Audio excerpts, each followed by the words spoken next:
Trey Lance, 5 of 10, touchdown, interception, rushing touchdown, a lot of pressure. I had 15 dropbacks, 12 times under pressure. Maybe that's my pressure subjective. Anyway, afterward, Trent Williams was asked about it, and he was like, oh, this is a great experience for Trey. Best defense in the league, smart, fast, disguises their looks, not give him anything easy. When you pause the film at the top of his drop, no one's open. So anything he's getting, he's really working for and manufacturing on his own. Buy or sell this being a good performance, positive experience for Trey Lance so far? I'm going to lean with the good performance, but ever so slightly. It feels like it could be a double-edged sword things. Now, the positive is, great, you're going up against easily a top 5 defense in the league, right? Which is good. It's going to force them to be your best, and every athlete's going to tell you, iron sharpens iron. You play the better competition, you rise to that level, and you play at the lesser competition, you kind of stoop down a level at times. So to me, I love that. It's going to be like almost like, someone with ankle weights, like working out with a certain like heavy weight. And then suddenly you take them off and you face a lesser opponent. It's like, this is light, this is light work. This is easy. So on that point, perfect. What the negative part is what if like after overtime, like he's still not able to like put enough cracks in the armor. He's not able to really find those weak points. And it's like, becomes like very cumbersome, starts eating at his like psyche in terms of like his patience. And it forces him to make some more errant plays than he's already doing now. So that's where believe it'd be the double-edged sword. So the positive, it's like I like seeing him get tested, but eventually it could get old and be like, what else am I going to do here, man? I can't do anything against them. I can't even get protect. What am I going to do? Yeah, I mean, that's kind of what I'm going with this. Like, yeah, it's a great defense, and it's like, look what they did to Dak Prescott. Look what they did to Aaron Rodgers. I mean, countless great quarterbacks really struggled against this defense. So what are we really expecting? But like the Niners are taking it to an extreme. I mean, they have their Trent Williams and Mike McGlinchey. They have them like on the field half the time because of, one's older, one's coming off an injury. So half the time it's Justin School or Colton McKivitz or Jalen Moore protecting the edges. And then the interior is a mess anyway. So it's like, what are you really practicing? Today, it would like drop back, no one be open, and then he'd have to start scrambling. And he must have so you had 15 dropbacks and you essentially practiced off-schedule plays 12 times. Yep. In a real game, you only want to do off-schedule plays 4 or 5 times. Like he didn't really get to practice executing the offense on time. And it's because that defense is so good and his offensive line is so bad. And Debo was really playing with the backups today. So it's still like Kittle and Aiyuk against the world. I feel like there's certain things he's getting out of it, but he could probably get more out of it if people could block. Yeah, I think that's something probably you're going to take away the most from what we saw, right? It's like, hey, today was the off schedule. What's Trey Lance going to do off the top of his dome type of day? Because there's no way in hell this guy was able to even just sit and just stay with whatever the play call was going more than just a couple of seconds. I mean, to me, like you've said before, hey, if Deebo Samuel comes back, it's going to help. But I'm like, sure it'll help, but what's that really going to do if like the pressure's in his face within seconds? So to me, it's like the defense is going against it is great. They'll hopefully raise his talent levels. But I mean, I'm just struggling to see where he's going to really find a height of stride. I mean, hopefully he'll be headstrong and can dish it out. And that's something where you're going to find out Kyle Shanahan, how he handles it. But over and over again, how are you going to find a way to really get him into a space where he's really going to develop and hit his stride? Yeah. It just feels like, again, what Trent Williams said is you pause the film at the top of his drop.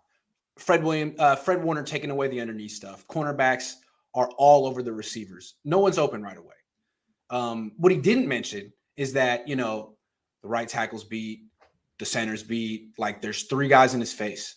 So yeah, that's very difficult. It's like Josh Allen at Wyoming is what it looks like right now. Just utter chaos all the time. And it's good, I guess, to practice the most difficult conditions, but at a certain point, I think you want him to like be able to get a feel for executing the offense on time. And I don't know how he can do that behind this offensive line. And maybe he'll never get a chance to do that all season. Maybe he really needs this time to get a feel for what it's going to be like running for his life all season, unless they plan on bringing in a new center. Because hold on real quick. There was one play, I was talking to someone on the sideline and I made the argument. I was like, when they take off Trent Williams and Mike McGlinchey, you could argue that Aaron Banks is the best player on the line. And we don't even know if he's good. Next play, Aaron Banks whiffs immediately, and Trey Lance throws a 40-yard completion to Brandon Aiyuk in spite of that. So maybe him missing the block was the key to the play. I don't know. I think today's practice is probably a good summation of how Lance is getting helped and how he's not. He's not going to get the easy plays at all like executed. That's a lot of tough work. I've noticed today, and I'm just seeing like reports and tweets and whatnot. The few plays he made, those were like high level elite plays. Like the one where Aiyuk had another play where he straight up poo-pooed on Charvarius Ward. That was amazing. Both plays, actually. The first one was to Ward. The second one was over Emmanuel Mosley. Yeah. So those are two, like, my goodness, I don't recall ever seeing this in training camp before. So I think it's in a way, it's like that defense forces him to be at that precise outlier elite level, but everything else, which is like, which is pretty much the common stuff that you get that he would be easy to make, it's completely not there. And that's exactly what that defense always does. It makes you not have the easy stuff or even like the above average stuff. You have to be at your best, aka an elite outlier player, for us to really get a kink in our armor. So to me, I think that's the one thing. It's like, okay, it's going to force him to make elite plays on the regular, but again, it's about how he's going to be able to really take away from that in terms of, I have nothing here, so am I going to start forcing this in now or what? Is it going to create bad habits? Is every play going to become an off-schedule play? What I do want to say real quick is I was complaining all offseason about Brandon Aiyuk. I was like, come on, man. You're better than this. You need to take over these practices. Debo's out. Kittle's 28. It's on you. Dominate. And he didn't. But the last 2 days he did. You were there today. What do you think? What do you see from Aiyuk? He was nasty. He was phenomenal. Now I'm seeing why, like, personally, I didn't think that the connection between him and Lance wasn't going to be, the 10 touchdown, 1,500 receiving yards that some people want to hype him up to be. But goddamn, today made it look like it. Today made it look like it. This guy was starting in the one-on-ones, right? Huh? Starting in the one-on-ones. Yeah, starting in the one-on-one, just completely, my goodness. Didn't he beat Jimmy Ward on the one-on-ones, and Jimmy Ward had phenomenal coverage. All the coverage that he had on him, he beat pretty well. And that it was a fade route against Jimmy Ward, and Jimmy was right there. So the thing with Aiyuk is he has those long arms. He really is a good contested catch guy. But then he like destroyed Mosley on like a slant. I mean, he was getting big time separation from Mosley in the one-on-ones. Yeah, and that's one thing I really love. It's like he doesn't look like as fast as he did before when I first ever saw him as a rookie. Agreed. But that's good. It's fine because that means he focuses in on, I just kept thinking this guy just knows his space, how to work the space, and it's great. So I kind of think of like how soccer players kind of do that. You got to work the space in between like little small angles, the way the shape of the whole playing field is going. So to me, it's like, what's the space you got between the safety, your defender, how close he's playing to him. And he's playing it lots and greatness with a lot of great fluidity in terms of how he's getting his defender just to keep like kind of getting them in, not so much of a trail technique, but he's just really kind of just shaking him a lot. And I love the way he's like using his hips and his feet work. It just looked amazing. And some of the times the corner was draped on him, and then Lance just put that like in a spot where no one can get it but Aiyuk. And it was just amazing to see him just ball out. And that got me like kind of revved up. I was like, okay, Aiyuk breakout season. Yeah, like Jawan Jennings struggling. George Kittle not struggling, but going against Jimmy Ward and Fred Warner, like sort of being held in check a little bit. The guy who's really stepping up is Aiyuk. And Lance. I mean, Lance is doing a lot of this stuff off schedule. So, all right, let's take some questions. Nope or dope review says it feels like this team has improved in every facet except O-line. Went backwards there. Good enough to make a Super Bowl run? As is, I don't know. If they add a couple offensive linemen, maybe. I guess Trey still has a lot to prove. We still haven't seen him with Debo. Playing the blame game by week 2 of camp seems about right.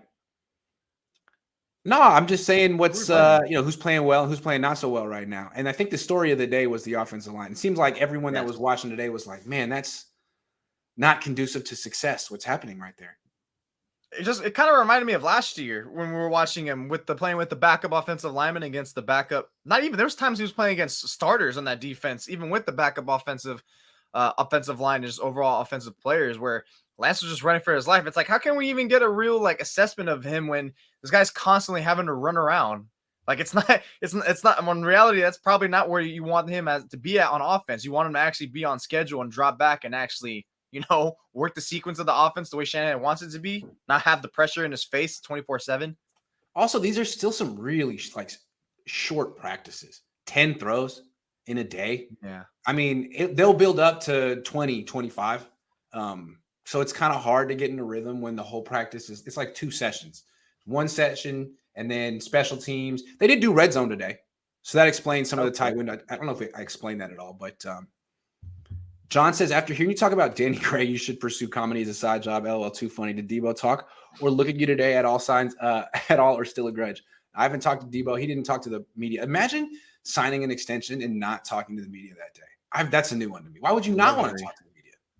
The luxury of a star player. Hey, well, that's fine.